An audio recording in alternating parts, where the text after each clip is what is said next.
benvenuti alla TG Sicilia. Le principali notizie. Da Isola delle Femmine, 1000 no al pizzo mafioso.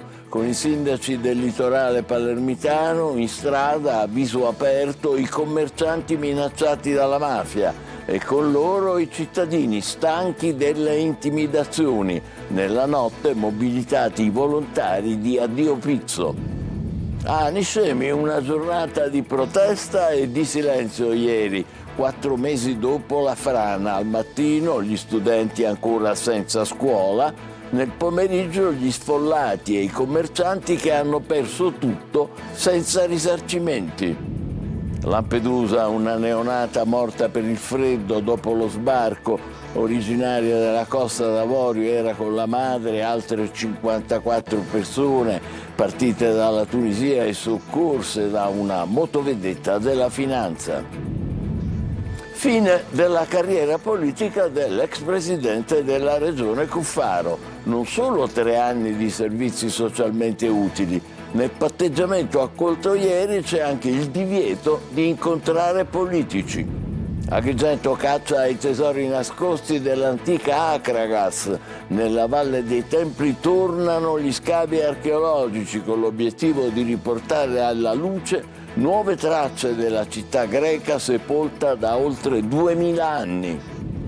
È già un pasticcio l'obbligo di targa per i monopattini. Pochi ce l'hanno e in quelli in affitto non c'è ancora o è piazzata sulla forcella davanti anziché nel parafango dietro, troppo stretto per contenerla.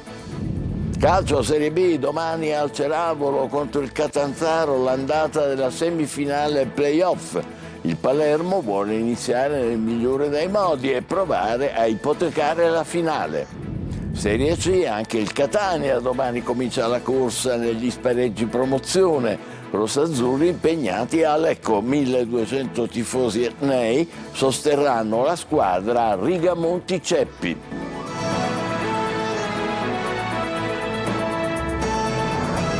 Bentrovati, oltre 1000 persone al corteo di Isola delle Femmine hanno detto no al pizzo. La risposta dopo le intimidazioni ai lidi balneari presi di mira dagli esattori del racket. In marcia sindaci, commercianti minacciati e cittadini. Marco Gullà. Oltre 1000 persone, insieme ai sindaci dei comuni di Isola delle Femmine, Capaci, Carini e Torretta, hanno partecipato alla manifestazione anti-racket organizzata sul lungomare di Isola per dire no alle estorsioni, dopo che 7 stabilimenti balneari sono stati presi di mira dagli esattori del pizzo la notte tra mercoledì e giovedì. Un no secco, una marcia per dire basta a queste richieste. Avremo una bellissima risposta. Loro hanno alzato il tiro, alzeremo il tiro noi come istituzioni, ma principalmente come cittadini. Non possiamo girarci dall'altra parte, abbiamo bisogno di sistemi di videosorveglianza. Persone per bene che dicono no, dicono non si torna indietro, si va avanti nel solco della giustizia, della legalità.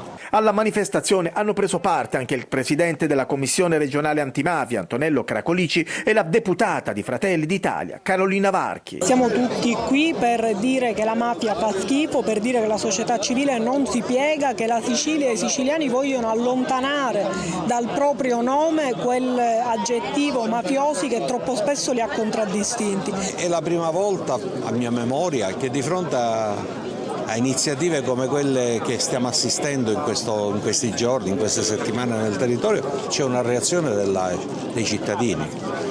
Fino a ieri le estorsioni erano un fatto privato tra l'imprenditore che la subiva e il racket estorsivo che la faceva. Una manifestazione andata avanti per ore. I volontari di Addio Pizzo hanno anche sollecitato imprenditori e commercianti a denunciare.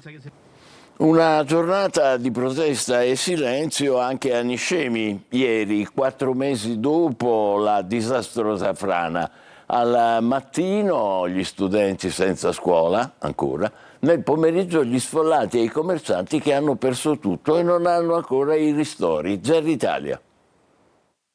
Da una parte gli sfollati e i commercianti che chiedono risarcimenti dopo la frana di gennaio, dall'altra gli studenti rimasti senza scuola per la chiusura di 3 plessi finiti in zona rossa. A Niscemi la giornata si apre con una marcia silenziosa, le scuole chiuse non riapriranno e il futuro resta incerto. Chiediamo delle risposte concrete perché vogliamo ricordare a tutta la comunità che non ci siamo fermati, noi siamo andati avanti perché crediamo nella scuola, però la nostra normalità è chiaro non può essere questa. Il sindaco Massimiliano Conti ha annunciato la realizzazione di strutture modulari temporanee già dal prossimo anno scolastico per consentire agli studenti di tornare in classe, ma tra le famiglie resta la paura di un'emergenza ancora senza una soluzione definitiva. Nel pomeriggio ancora protesta in piazza Vittorio Emanuele. Al sit-in promosso dal comitato Evento Franoso partecipano sfollati, commercianti e residenti costretti a lasciare le proprie case dopo la frana di gennaio. Cartelli, striscioni, richieste precise, non contributi ma risarcimenti. Questi poteri dati al commissario siciliano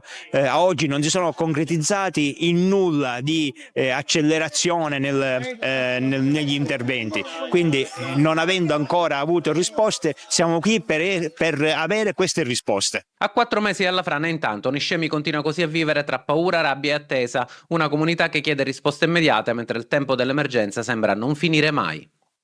Lampedusa, una neonata morta per il freddo dopo lo sbarco, era con 55 persone soccorse da una motovedetta della Finanza. Desiree Ferlito. Un viaggio della speranza trasformata in tragedia. Aveva poche settimane di vita la neonata morta subito dopo essere arrivata a Lampedusa, strappata al mare e al freddo dopo ore di traversata nel Mediterraneo.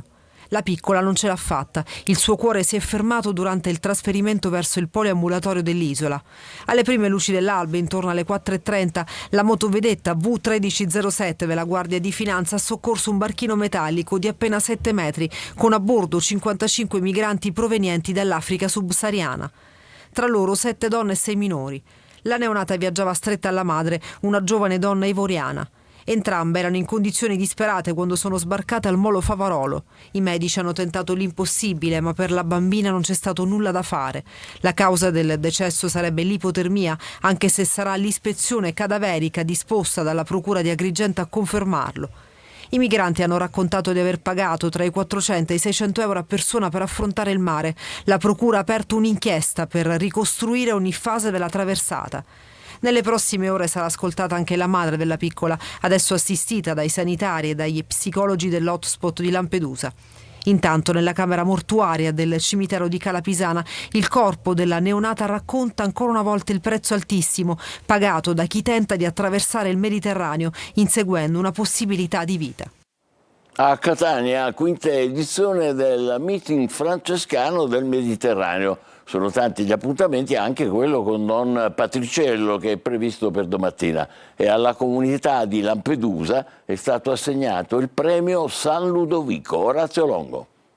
Connessi eredi di una ricca povertà, a Catania la quinta edizione del meeting francescano del Mediterraneo, un vero e proprio laboratorio di fraternità, seguendo il messaggio di San Francesco nell'8° centenario della sua morte.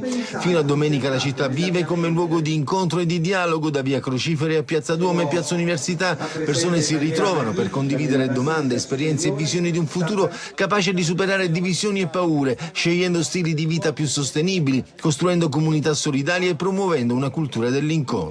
Chiamare le creature fratelli, sorelle e madre significa creare quella connessione che ci rende nel creato coloro che si prendono cura come il Signore ha voluto nel libro della Genesi. Non c'è santo, possiamo dire, che più di Francesco ci insegni la fraternità e queste connessioni. Dobbiamo cercare tutti quanti di esserne eredi. Assegnato alla comunità di Lampedusa il premio San Ludovico. Lampedusa e i lampedusani si sono sempre contraddistinti per l'accoglienza anche in situazioni molto a volte critiche e tragiche. Pensate quando arrivano morti in cui bisogna accogliere, anche saper non solo accogliere ma consolare chi resta, per cui che questi gesti vengano riconosciuti per noi è un onore e ci fa tanto piacere. Il meeting francescano del Mediterraneo si inserisce nel tempo del Giubileo agatino. Nella 3 giorni di appuntamenti, forum, spettacoli, incontri, dibattiti, le attività del villaggio francescano e momenti di preghiera. In programma domenica mattina l'incontro con Don Maurizio Patriciello, parroco di San Paolo in Caivano a Napoli. Non solo 3 anni di servizi socialmente utili. La pena inflitta a Totò Cuffaro con il patteggiamento accolto ieri segna la fine della carriera politica dell'ex presidente della regione. Fra le pene accessorie, infatti, c'è il divieto di incontrare politici. Manlio Viola. La fine di una carriera politica intensa. Il patteggiamento di Totò Cuffaro, che dovrà scontare ancora 2 anni e mezzo di servizi socialmente utili ed evita così il carcere, porta con sé anche altro. Fra le pene accessorie, oltre al risarcimento del danno all'ospedale Villa Sofia e all'ASP di Siracusa, c'è il divieto di frequentare e di incontrare politici per tutta la durata della pena. Di fatto il vero risultato ottenuto dalla Procura di Palermo è questo: l'allontanamento di Cuffaro dalla politica attiva. E stavolta probabilmente si tratterà di un addio definitivo. La pena accessoria dell'interdizione delle attività nell'ambito delle quali si è maturato il reato è in realtà una cosa automatica nel codice italiano, ma per una personalità come quella dell'ex presidente della regione segna la fine di un percorso lungo e di una grande capacità di influenza. La sentenza fa delle eccezioni. Cuffaro non potrà frequentare i politici tranne che si tratti di parenti o che si tratti di incontri attinenti allo svolgimento della sua attività socialmente utile. Di fatto i politici li incontrerà lo stesso, ma non potrà più svolgere politica attiva. Già in passato, con la condanna e con il carcere, si pensava che Cuffaro e la politica non si sarebbero più incontrati. Lui invece era riuscito a ricostruire un partito dal nulla. Questa volta probabilmente è davvero l'ultimo atto della sua storia politica, perché, divieti a parte, sarà lui stesso, spinto anche dalla famiglia, a non volerne più sapere. Come ogni fine settimana torna Il Punto, l'approfondimento condotto da Luca Silvestri, che oggi si occuperà dell'ultimo sondaggio che vede il presidente Schifani in coda alle classifiche di gradimento. Sondaggio commentato proprio dai ricercatori SVG che hanno realizzato il sondaggio, ma si parlerà anche di amministrative, ormai alle porte nell'isola, e delle fibrillazioni nella maggioranza di centrodestra all'Assemblea regionale. Tra gli ospiti anche Ismaela Lavardera per fare il punto sulla questione Mondello. Appuntamento alle 14.30 su Telecolor e domani alle 14 su questa rete. Altre notizie: a Gela un uomo, dopo essersi presentato per obbligo al commissariato, ha violentamente picchiato la compagna che non voleva seguirla, l'ha scaraventata a terra e le ha sbattuto la testa al suolo. Lui è stato arrestato. Lei, dopo le medicazioni, ha denunciato l'aguzzino, affermando di essere stata segregata in casa e pure violentata. A Catania è inaugurata la casa di accoglienza Abba Padre, destinata ai legami affettivi fragili tra padri e figli. Orazio Longo.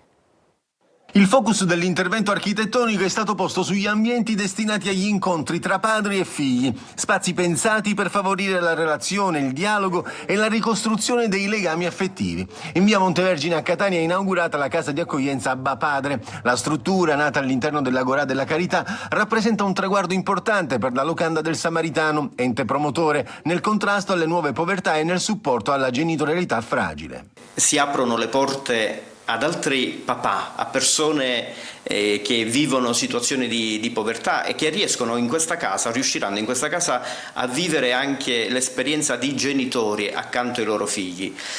Per noi vincenziani l'accoglienza, aprire le porte, è uno dei gesti che rendono il Vangelo credibile. Questo nostro intervento proviene da un ascolto. Ci siamo resi conto negli ultimi tempi che i padri separati che danno il giusto mantenimento alle proprie mogli e figli, anche avendo uno stipendio dignitoso, dando il mantenimento, vivono poi una situazione di povertà che non li porta poi a vivere una situazione dignitosa, quindi la fatica di portare avanti la casa, di fittare una nuova casa, la fatica di anche sostenere le spese diciamo così più comuni. Abba Padre si inserisce nella campagna 13 case della Famwin Homeless Alliance, un'iniziativa promossa dalla famiglia vincenziana per il Giubileo 2025. Catania è stata scelta come sede per una delle 13 chiavi simboliche benedette da Papa Francesco. A Agrigento, nuova campagna di scavi nell'antica Acragas, archeologi al lavoro nell'area residenziale a nord della collina dei Templi. Davide Sardo. E caccia ai tesori nascosti dell'antica Akragas. Nella Valle dei Templi tornano gli scavi archeologici e l'obiettivo è ambizioso: riportare alla luce nuove tracce della città greca sepolta da oltre 2000 anni di storia. Il parco archeologico investe 350.000 euro per una nuova campagna di ricerca nell'area residenziale a nord della collina dei Templi. Le pagine di storia che ci permette di raccontare questo quartiere sono veramente di grandissimo interesse e di grandissima importanza per cercare di ragionare su un quadro d'insieme di una città che è stata una delle città più importanti del mondo antico. Un'area che in passato ha già portato alla luce reperti straordinari e che oggi potrebbe aprire nuove prospettive di studio a livello internazionale. Gli archeologi puntano a ricostruire la vita quotidiana dell'antica Akragas e i drammatici momenti della distruzione del 406 a.C. per mano dei cartaginesi. Ha stupito da subito. 3 anni fa, all'ultima giornata di scavo, abbiamo trovato un deposito votivo che ci ha regalato una quantità innumerevole di statuette votive, appunto, e questa è la testimonianza che la città di Akragas era una grande città. Gli scavi saranno anche un'occasione di archeologia pubblica con il coinvolgimento diretto dei visitatori sempre più numerosi nella Valle dei Templi. E resta vivo il grande sogno: trovare finalmente il teatro dell'antica Akragas, che secondo gli studiosi potrebbe sorgere nell'area vicino alla chiesa di San Nicola. Mobilità sostenibile. Da oggi scatta l'obbligo della targa per i conducenti dei monopattini ed è subito caos. Vediamo perché con Torino De Mana. Lei è uno dei pochi a Catania a circolare con il casco e la targa. Davvero complimenti. Grazie mille. È giusto mettersi in regola in tutto. Da quanto tempo si è adoperato per mettersi in regola? Già lo scorso mese. Casco e targa nel retro del monopattino. Questo ragazzo intercettato in via Etnea a Catania è quasi una rarità, almeno per quello che abbiamo riscontrato noi. A poche ore dall'introduzione dell'obbligo della targa è già caos, visto che per un motivo o per un altro in molti ne sono sprovvisti. Si sfreccia anche in 2 a bordo sui marciapiedi e per la maggior parte dei casi senza casco e naturalmente senza targa. Qualcuno aspetta di ricevere il contrassegno e mostra comunque di essere in regola, esibendo tramite il telefonino la richiesta alla motorizzazione ed il relativo pagamento avvenuto. Ha un'autorizzazione fatta la motorizzazione, giusto? Sì, ok. Quanto ha pagato? Guarda, 35. Ed eccola la targa, 3 numeri, 3 lettere e il simbolo della Repubblica. La notiamo proprio nel piantone dello sterzo, in un mezzo utilizzato proprio dalla Polizia Municipale di Catania. Di norma la targa dovrebbe essere applicata in modo visibile e permanente sul parafango posteriore, ma l'assenza di un adeguato spazio, alias portatarga, rispetto alla grandezza dell'adesivo ha sollevato dubbi e polemiche. Ancor peggio, in molti avrebbero segnalato che la stessa targa si potesse staccare a contatto con l'acqua e quindi con la pioggia. Noi poniamo un quesito. Recentemente abbiamo mostrato il conducente di un monopattino che sfrecciava a 65 km/h sulla circonvolazione. Se lo dovesse rifare, nonostante l'obbligo della targa, eviterebbe comunque una multa, perché, semplice, il contrassegno nello sterzo non è ovviamente visibile. Sdritta invece a luglio l'obbligo della copertura assicurativa. Bene, tra poco il calcio con la vigilia di semifinale e play-off per il Palermo e l'attesa per il Catania che domani affronterà il Lecco. Subito dopo l'editoriale, state con noi.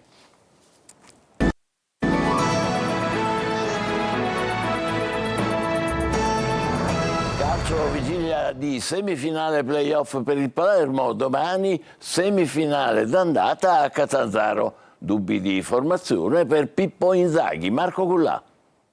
Ora si fa sul serio. Il Palermo non può più sbagliare. Domani al Ceravolo contro il Catanzaro l'andata della semifinale playoff alle ore 20. Vietato sbagliare. Il Palermo vuole iniziare nel migliore dei modi e provare già ad ipotecare la finale. Pippo Inzaghi deve però fare i conti con alcuni infortuni. L'assenza di Palumbo è probabile, ma ci sono ancora spiragli. L'infortunio rimediato mercoledì è stata una brutta botta per il trequartista. Nulla di serio, ma Inzaghi non lo dovrebbe rischiare dall'inizio a Catanzaro, anche perché 3 giorni dopo si torna in campo per il match di ritorno al Barbera.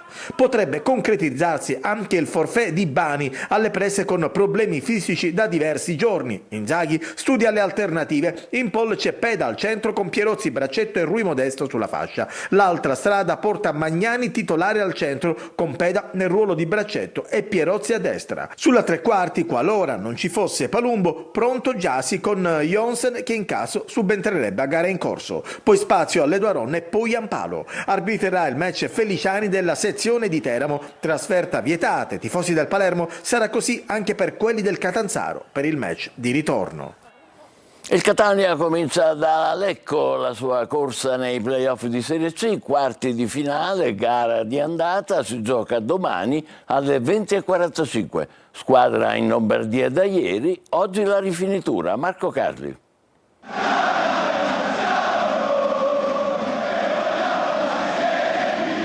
Il momento è adesso. Lo striscione esposto dai tifosi al Massimino per il test con il Santa Venerina racconta l'importanza dell'attesa. Il Catania comincia la corsa nei playoff promozione seguendo l'onda emozionale in arrivo dai propri tifosi che vogliono tornare in B dopo 11 anni e riempiranno lo stadio per il match di ritorno. La loro presenza però sarà decisamente avvertita anche all'andata. Allo stadio Rigamonti Ceppi saranno in 1200 con biglietti per il settore ospiti volatilizzati nel giro di poche ore.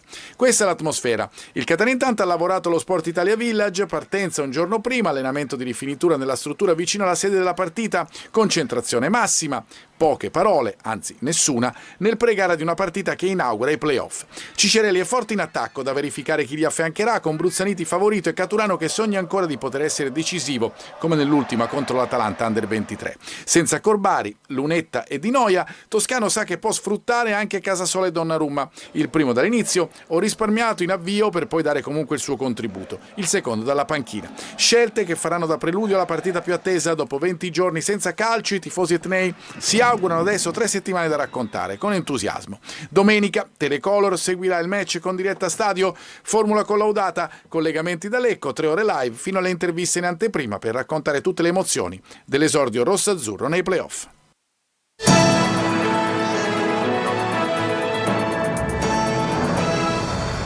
Avete visto? La Sicilia cambia, lo diciamo con emozione ma con altrettanta convinzione. È la prima volta, in questo caso a Isola delle Femmine, che contro i mafiosi del Pizzo scendono in strada a viso aperto i commercianti e gli imprenditori minacciati, affiancati dai loro sindaci, da Isola a Capaci, da Carini a Torretta, con il presidente dell'antimafia Cracolici che ha sottolineato appunto questo evento nel nostro TG poco fa, e con centinaia di cittadini, più di 1000.